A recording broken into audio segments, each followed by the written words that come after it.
नमस्कार, मैं सिमरन और आप देख रहे हैं माय भारत न्यूज। एंड डालते हैं मध्य प्रदेश और छत्तीसगढ़ की कुछ अहम खबरों पर। ओल्ड पेंशन स्कीम और कर्मचारियों की मांग को लेकर कांग्रेस सड़क पर उतर आई है। पूर्व मंत्री पीसी शर्मा के नेतृत्व में कांग्रेस नेता विधानसभा निकले।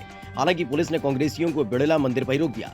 इससे पहले पुलिस ने कांग्रेस नेताओं को रोकने के लिए वाटर कैनन का इस्तेमाल किया। वहीं पीसी शर्मा ने कांग्रेस की सरकार बनने पर कर्मचारियों की सभी मांगे पूरी करने की मांग की। सेशन है बजट का, इस भारतीय जनता पार्टी की शिवराज जी की सरकार का। ये जितने भी आंदोलन यहाँ पर हुए हैं, जितनी भी मांगे की हैं, वो सब मांगे इसमें समाहित हैं। चाहे ओल्ड पेंशन हो, चाहे नियमितीकरण हो, चाहे स्वास्थ्य कर्मी हो, चाहे डॉक्टर्स हो, चाहे आउटसोर्स हो, अतिथि शिक्षक हो, विद्वान हो, इन सब की मांगों को अभी भाषण में माननीय राज्यपाल जी 27 फरवरी को जब आप भाषण देंगे, अभिभाषण देंगे, उसमें इनको इंक्लूड करो। उनमें आप बोलिए कि हम इन सबको मान्य करते हैं। जांजगीर चांपा में पुलिस ने छेड़छाड़ के आरोपियों को गिरफ्तार कर लिया। पुलिस से मिली जानकारी के मुताबिक आरोपी पंकज कुमार और प्रेम प्रताप नाम के युवकों ने पीड़िता से छेड़खानी कर उसे बेइज्जत किया, जिसके बाद पीड़िता ने नजदीकी थाने में आरोपियों के खिलाफ छेड़छाड़ का मुकदमा दर्ज कराया था। वहीं पुलिस ने मामले को गंभीरता से लेते हुए आरोपियों को गिरफ्तार कर न्यायिक हिरासत में भेज दिया है।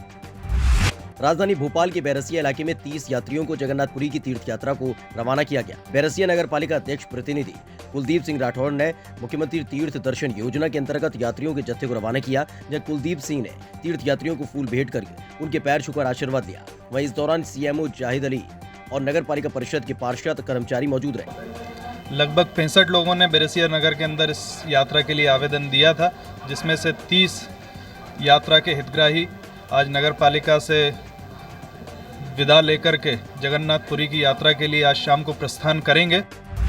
पश्चिमी मध्य प्रदेश के झाबुआ जिले में शिवगंगा संस्था द्वारा हर साल की तरह इस साल भी 25 और 26 फरवरी को हलमा महोत्सव आयोजित होने जा रहा है। वहीं महोत्सव को लेकर तैयारियां अब अंतिम चरण में है। बता दें कि 25 फरवरी को 2000 वाहनों में 3 राज्यों के 50,000 लोग गैंती, फावड़े, तगारियां लेकर हलमा उत्सव में शामिल होंगे। कलेक्टर ने बताया कि हलमा महोत्सव में इस साल विशेष रूप से राज्यपाल और मुख्यमंत्री भी शामिल होंगे।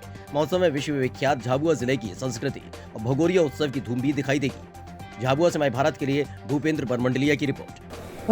हमारे जिले में 25 और 26 में जो आदिवासियों की अपनी पुरानी परंपरा है, उसका हलमा का कार्यक्रम होना है और उसके साथ ही 26 तारीख को विकास यात्रा का समापन भी होना है।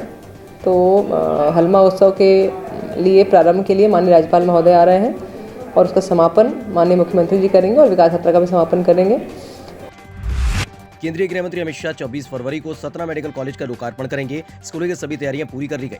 इस कड़ी में प्रदेश के चिकित्सा शिक्षा मंत्री विश्वास कैलाश सारंग ने कहा कि कांग्रेस की सरकार में प्रदेश में सिर्फ 5 शासकीय मेडिकल कॉलेज थे और आज 13 मेडिकल कॉलेज हो चुके हैं, जिसके बाद प्रदेश में शासकीय और प्राइवेट मिलाकर अब 25 मेडिकल कॉलेज हो जाएंगे। मंत्री विश्वास सारंग ने कहा कि शासकीय मेडिकल कॉलेजों में अब 150 सीटों की बढ़ोतरी के साथ ही कुल 2205 MBBS की सीटें होंगी।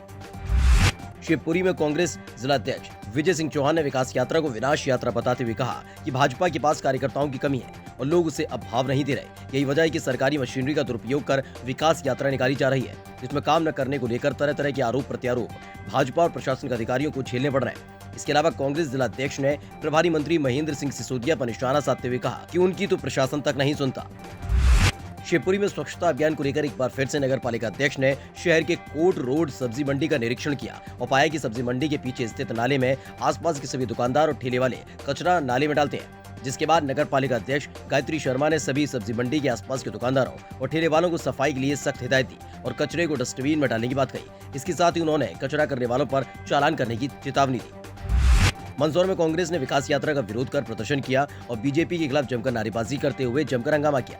वहीं हंगामे के दौरान पुलिस ने 2 कार्यकर्ताओं को हिरासत में ले लिया। गौरतलब है कि भाजपा की विकास यात्रा को जिले भर में विरोध का सामना करना पड़ रहा है। वहीं इस विरोध प्रदर्शन को बीजेपी ने साजिश करार दिया। संज्ञा देना भी मैं उचित नहीं समझता हूँ, क्योंकि विरोध एक मर्यादा में होता है। ये बौखलाहट थी। माननीय मुख्यमंत्री शिवराज सिंह चौहान जी के नेतृत्व में, नरेंद्र मोदी जी के नेतृत्व में जो काम हो रहा है देश में और नगर परिषद नगरी में जो काम हुए हैं, वो कहीं ना कहीं ऐतिहासिक काम है। रीवा में अल्ट्राटेक बेला सीमेंट कंपनी के CSR टीम की ओर से स्कूली बच्चों को सीमेंट कंपनी का भ्रमण करवाया गया, जहां सीमेंट निर्माण की प्रक्रिया से लेकर पैकिंग तक छात्र छात्राओं को बारीकी से जानकारी दी गई। वहीं इस दौरान परिसर के अंदर सुरक्षा मापदंडों का माल पालन करने के लिए बच्चों को निर्देशित भी किया गया। रीवा से माय भारत के लिए पुष्पराज सिंह की रिपोर्ट। आपके नजदीक में काफी सीमेंट के प्लांट है, क्या प्रोसेस है, क्या तरीका है? इतने लोग इन उद्योगों से सीधे तौर पर इनडायरेक्ट तरीके से जुड़े हुए, तो आपको उसकी पूरी जानकारी आज के आपके भ्रमण के दौरान दी जाएगी।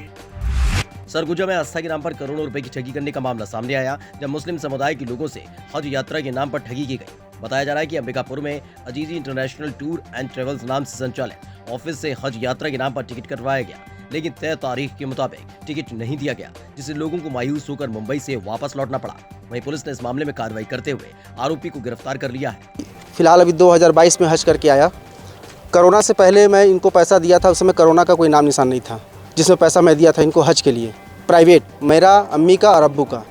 तो जब कोरोना का समय जब आ गया तो हज बंद हो गया। हज बंद हुआ तो मैं बोला भाई कैसे होगा हम लोग का। फिर बोले या तो पैसा आपको कंपनी दे देगी या तो उसको रखिएगा, तो फिर बाद में आप उसी पैसे पे जाइएगा जितना पैसा आप जमा किए हैं।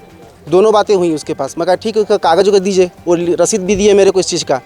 जब 2022 में हज खुला तो उस समय बोला कि भैया हम लोग को टिकट नहीं मिला, मेरा पैसा वापस कीजिए, मैं सरकारी में जाऊँगा। सरकारी जब पैसा हम लोग जमा किए, सरकारी पैसा जमा करना शुरू किए तो बोले भाई मेरा पैसा दो, हमको पैसा है नहीं हमारे पास, मेरा पैसा तो आपके पास जमा है। बोले ठीक है आप जमा तक कीजिए। तो किस्त बाई किस्त जमा होता है सरकारी पैसा हज का 81,000, फिर 1,20,000 इस तरीके से करके जमा होता है। हज का सरकारी रेट 4 लाख था, ये अपने से 3 लाख 3.5 लाख रुपए के हिसाब से पैसा हम लोगों से लिया अगला। उसके बाद से क्या हुआ कि जब हम हज करके जो वापस भी आ गए, बोले भैया हमारा तो हज हो गया, हमारा पैसा वापस करो। बोल रहा दूंगा करते हुए बड़ी मुश्किल से जीत कर कभी 50,000 देता था, ऐसा नहीं, ये नहीं बोल रहा हूँ, 50,000 डाला है, कभी 1 लाख रुपए डाला है, कभी 50,000 ऐसे करके, लेकिन पैसा भी मेरा पूरा नहीं दिया है। फिलहाल मध्य प्रदेश और छत्तीसगढ़ की बुलेटिन में बस इतना ही। आप देखते रहें माय भारत न्यूज।